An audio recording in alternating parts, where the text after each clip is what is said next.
everybody, I'm back. It's Mom Saving Grace. I wanted to log on today to talk about what do I do when I'm stuck in a rut.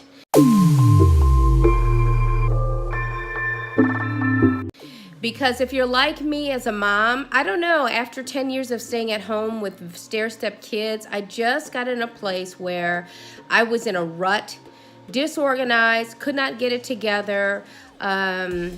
I was a mom that was always late on assignments. You know, the kids would come home and say, Mom, we didn't turn such and such in. I just couldn't keep the details of my life together. Had it not been for a neighbor always texting me to say, you know, there's a meeting tonight, I wouldn't have showed up. And if I would have showed up, it would have been in my house slippers with my hair looking crazy and just in daydream land. I just was in not a good emotional space about a year ago.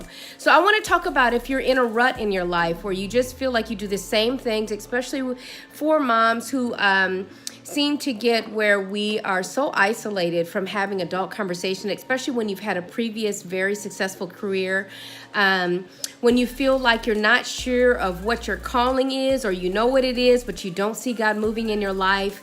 When you just feel stuck, when you're having feelings of sadness. I especially suffered with extreme anxiety. I talked about that on another video if you want to check that out.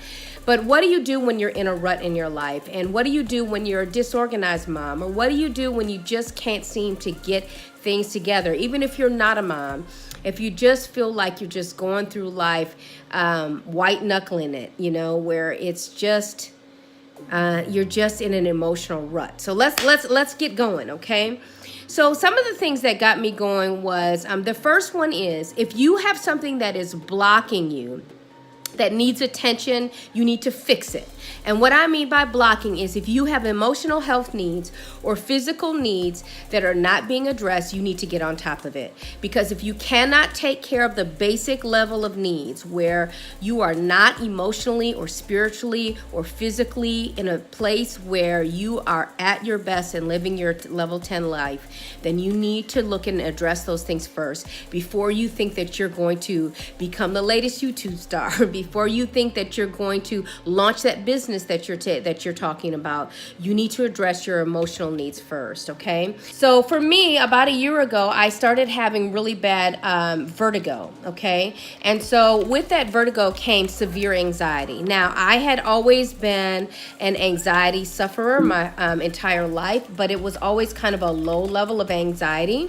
I did not realize how much it affected my decisions in life until I had to address them for severe anxiety when I started having inner ear issues related to the Epstein-Barr virus, okay? So what happened was the way that they treat severe vertigo is they have a method where they use Lexapro, which is an antidepressant that has a kind of an off-label use for anxiety. And I absolutely didn't want to do it. If you all know me, I'm all about the oils, okay? So I had tried to address it with oils as much as I could. And I was having where in October, the vertigo was so bad, I had agoraphobia. I could hardly pick up my kids from school. I was having anxiety attacks in the line waiting to pick up my kids.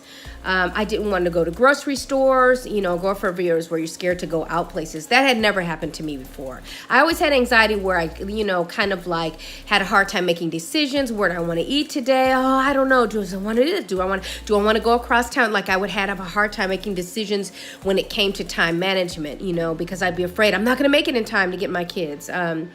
So the blessed thing about it is I got on the lowest dose. I'm actually lower than the lowest dose that they recommend. I barely take a negligible amount of Lexapro right now. Probably will wean off very soon because my health is so much better and I'm not experiencing the extreme anxiety. But I will always do oils for the anxiety that I do have. And if I ever felt that I needed to go back on it, I would not question it. It 100% changed my life, okay? There were areas of my life where my anxiety had gotten so bad and out of control that when it came to decision making and everything, I just couldn't do it. So I'm saying all that. I'm probably saying too much about that. If you want to click my link about dealing with anxiety, go ahead and watch that video. My main point is, especially if you have health needs, if you have autoimmune issues, my best advice is go see a naturopath that deals in both Western medicine and other medicines. I've had more luck with them than I've had with any other medical doctor, or one that is willing to not just prescribe medications that cause other side effects to make you worse, but to treat yourself, your whole body first, so that you're in the best state of mind, so you can really be available to get things done in your life. Don't be afraid that if you have to take medication, if you need something for emotional health, you take it, because it may not be forever. But if it's for right now, to be the best you for just yourself, or if you have children or your family, you get right on that and you do that. And I don't care what anybody else tells you, okay? You do whatever you need to do to live your best life, okay? One of the ways that I take care of myself is I have a short attention span. I tend not to be focused. So I use an oil for focus. This is called In Tune.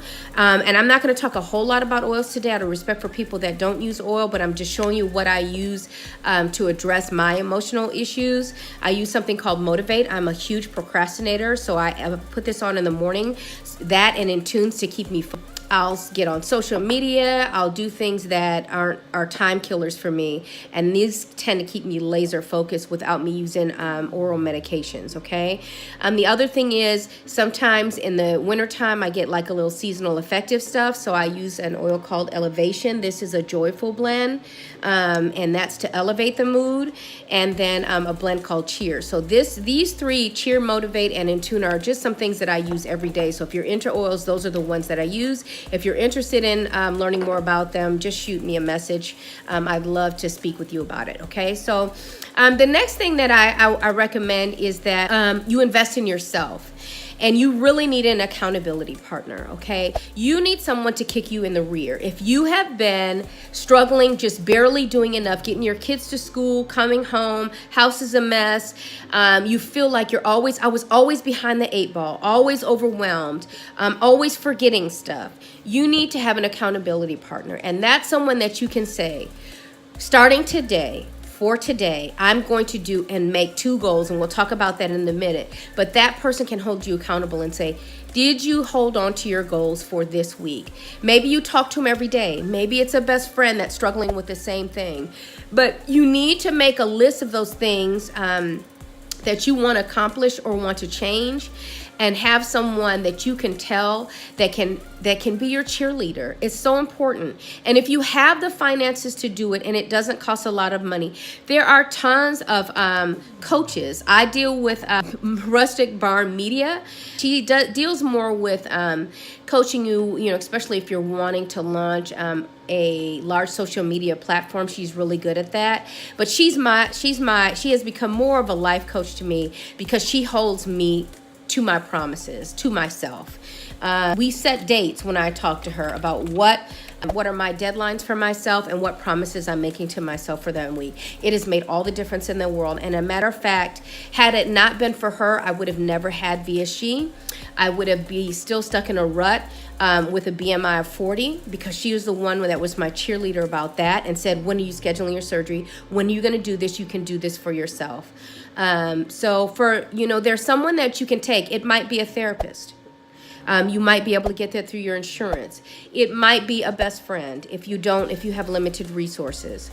You could hire a life coach, and they are worth every penny. They might charge you, $20 to $40. Some of them are very expensive. Some of them might charge you $20 an hour. And instead of you getting 2 Starbucks coffees or McDonald's a couple times a week, you invest in yourself, and you use that hour or 30 minutes to talk to a life coach to set yourself to a standard so you can pull yourself up by your bootstraps and get things done. Like I said, if you're having depression or other things, you got to deal with that first so that you're able to be motivated.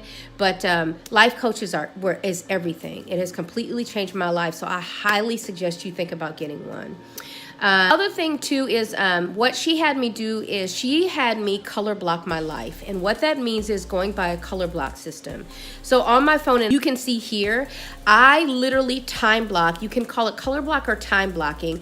I call it color blocking because some people will pay a lot of money to use different planners that are time blockers or, online planners. You don't need that. You can use Google Google Keep, Google Docs, and Google Calendar. In Google Calendar, it is awesome because when you put in something like a birthday party, it'll put in a graphic and make it really cute. It'll pop up on your calendar. You can change all the colors of the different areas you have in your life. So you create a category that might be for if you have a kid named Kevin. So Kevin's color is purple. You know, whenever you put in something, you change his color to purple. And that means that at that time and hour, you might have soccer, which is purple for Kevin, birthday parties, anything to do with Kevin. Might be your husband, you change it to a different color. If it has to do with doctor's appointments, it might be a different color, okay? And I want you to, you put everything in your calendar. And that was hard for me because I was someone that absolutely did not want to do that. I didn't want to put every minute of every hour of the day on a schedule. And I stayed in a rut where I was always behind the 8 ball. I was not accountable for my time. And I thought that if I did that, I would have no time for myself. But it actually is the opposite. You schedule your own time in, whether it's just 15 minutes to do social media or to take a nap or to have downtime where you're doing nothing, where you paint your toenails. You schedule yourself in and you make a priority. But you also are scheduling things. 5:30, I get up. You know, I'll say that this is my Bible time. I'm taking all of my supplements in 15 minutes. And it sounds like it's a lot, but if you do it, you'll sit down for a couple of hours and put everything in. You schedule it as a reoccurring event. You do it, and then every day those things ding in your phone. You can I set up an alarm for everything. The event will come up in your phone, and you know if you've got an Apple Watch, it'll ding either on your phone or your watch, and it'll buzz, and it'll say, right now you need to be putting in a load of laundry. I go put in a load of laundry. I come back, and I know from 10 to 11, I do social media, and from 11 to 12, I do all my shipments for my oils. And from such and such to so-and-so, I cook dinner, I prep dinner. It has made my life feel from completely overwhelming and disorganized to, I got this. I can do this. I can get out of this rut. I can handle this life. I have 4 stair-step children and a zillion obligations, but I got this. And it has changed my life. I no longer feel like I'm looking at women from the sidelines like, oh, she looks so nice. Look at her makeup. She's got it together. How am I going to do this? To, I can do this. And don't do everything at one time. Maybe you sit down, and I suggest you do sit down and color block everything, time block. Put it all in your schedule. I mean, from the time you go to bed to when you're taking your vitamins to when you're going to drink your water. Put it all in there, okay? But you may not do all of those things the first week. So the first week you sit down with your accountability partner. If you don't have one, then you write, this is my goal this week. And you just pick 2 things for this week. And those 2 things might be, I'm going to walk for 15 minutes every morning, and I'm going to make sure I take my vitamins. Like I said, you start with the hierarchy of needs. You make sure that you have good quality food, and you're taking your supplements, and you're getting your exercise. You commit to do those 2 things, and you do that for the first week. And then next week you might add 1 or 2 more. So you start slow. If you can go all in, then go all in. You will find though, and that's why I suggest that when you color block or time block your life and put everything on a schedule, you will find that instead of creating the anxiety I thought it would create, it actually decreased my anxiety because I knew that if I could accomplish those things, it just was a motivator. If I could accomplish those things within the time frame, I knew that the weight was off my back, and I wasn't walking around with these long to-do lists in my mind that nothing was ever getting done, or maybe 20%. So it was the best thing time blocking was the best thing that I ever did. So if you have trouble like getting the gumption to get starting, there's something called the 5-second rule, and I want you to check it out. It's a book by Mel Robbins. I'll drop it here. The link will be in my description. That was a good one. I love, and actually she's a great motivational speaker, so if you can go ahead and download on Amazon the audiobook version, it's awesome. She's got a little potty mouth on her, but she's pretty funny. And she talks about how she got herself out of that rut where she just couldn't get things done. And so her premise of this is she basically one day just when life was in a shambles, she was drinking too much. things weren't going well for her. She said that she decided that one day, you know what, I'm going to launch myself out of bed, basically like NASA. I'm going to count just like they launched the shuttle, 5, 4, 3, 2, 1, and I'm going to go. And she said that next morning she got up, and every day since, every little thing that she has to do on her calendar, her to-do list, she says that there's something in our brains that when we count 5, 4, 3, 2, 1 and go, it tricks the brain. So instead of starting to say, oh, do I need to do this now? Well, maybe if I do, and we will start to talk ourselves out of doing things or keeping our commitments because of all of the emotions behind it. If it's anxiety, if it's whatever. But if we circumvent that and train our brains and say 5, 4, 3, 2, 1 and go before we even think about it and it's on our schedule, we will accomplish much more. And that's what I did. In the beginning, I just was like, okay, I don't care how I feel about it. 5, 4, 3, 2, 1, go. Go do 2 loads of laundry. Go fold them and put them away. And I freaking hate laundry, okay? I don't love to exercise, sometimes. I love to exercise, don't get me wrong, because I always talk about that. I love to lift weights, but getting there for me, when especially was in a rut, was hard. And I literally would be like, I'm going to stand up, put my socks on, I don't care how I feel, put my hair in a bun, and I'm going 5, 4, 3, 2, 1, and go. And if you do that every time, that it retrains the brain that if I say this, I'm going to do it before I think about it. So check her out. If not, it's a quite delightful and funny book to read. And there's another quote by Rachael, Hollis. If you've been reading her, she's got an awesome book out, Girl Wash Your Face. That's another good motivator. And I want to say a little bit about that. When you're doing things that you hate doing, go on your Audible or whatever and download motivational books. And it sounds cliche and stupid. They work. Even if you're just listening to in the background, if you have a mind like me that just tends to wander, put it on 1.5 times speed because it'll go really fast. You'll listen and to the material much easier. It sounds crazy, but especially if you got ADHD like me, I put it on 1.5 times and I'm able to, get into those books really quickly. When they're slow, you lose me and my thoughts have completely left the building. But get some really good motivational books, and if you don't read, like me, get them on Audible and listen them to while you're cleaning out the trash or whatever you're doing. It really helps to get you motivated. But anyways, getting back to her, she's got an awesome book, Wash Your Face. And one of her quotes that I saw recently was, never, ever, ever break a promise to yourself. So if you've put a commitment to yourself for this week, that I'm only doing 1 or 2 things and I'm making sure I'm hitting those 2 benchmarks, whether it's vitamins, it's walking in the morning, whatever, don't break promises to yourself. It's the most important thing. It's treat that like you're treating God. We don't break promises to God, and if that is more important to you then we don't break promises. But for all things, commitments you keep to yourself, don't break that. You are more important, okay? And I just want to say a little bit about schedules. I have a ton of paper books, which, people like to do stickers and this and that. And I would get caught up and make all these beautiful schedules. But there's something about me putting it digital, just because in this day and age, phones are so important to us. It just keeps you accountable when it buzzes, So if you have to keep both or you can, I highly recommend you putting it on some sort of form that is digital, because it'll keep that time for you. If you have Alexa, you can set reminders on her. You can sync that to your Google Calendar, so Alexa will remind you.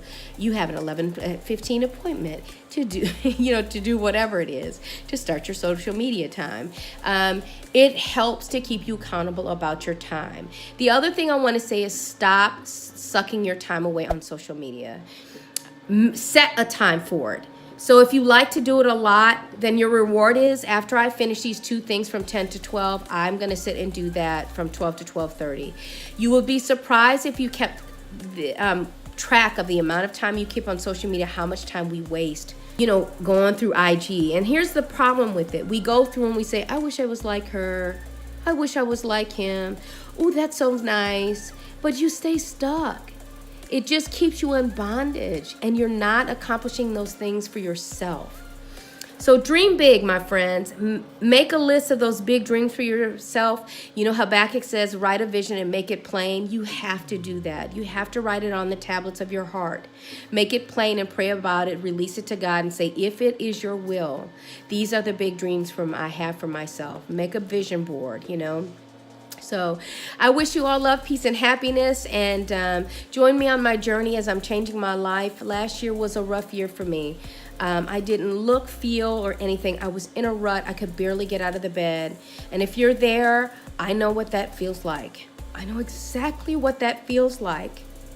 And I promise you that things will get better one step at a time, but you have to be the one that gets motivated, that has to get yourself out of it. So take care of your health, take care of your emotional needs first, and let's live our best life, okay? You guys have a blessed day. Until next time, I'm Mom Saving Grace. Thank you for joining me on my journey.